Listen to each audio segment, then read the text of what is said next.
નમસ્કાર મિત્રો, જય વિશ્વકર્મા. અમરેલીમાં શ્રી વિશ્વકર્મા ચેરિટેબલ ટ્રસ્ટ અને શ્રી ગુજ્જર સુતાર સમાજ દ્વારા શ્રી વિશ્વકર્મા જયંતીની ધામધૂમથી ઉજવણી કરવામાં આવી.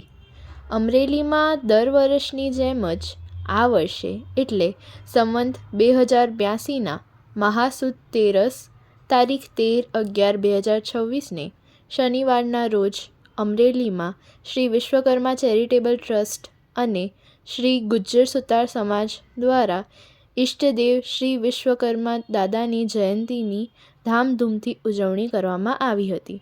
કાર્યક્રમની રૂપરેખામાં દાદાનું પૂજન સવારના 9 કલાકે રાખવામાં આવ્યું હતું. શ્રી વિશ્વકર્મા ચેરિટેબલ ટ્રસ્ટ અને ગુજ્જર સુતાર સમાજ અમરેલીના પ્રમુખ શ્રી અરુણભાઈ આદ્રેજાએ સૌનો આભાર માન્યો હતો. Report by Kanubhai Adreja, Keriya Nagas.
જો તમને વિડીયો પસંદ આવ્યો હોય તો લાઈક કરો, શેર કરો અને ગુજ્જર સુતાર ચેનલને સબસ્ક્રાઈબ કરો. જય વિશ્વકર્મા.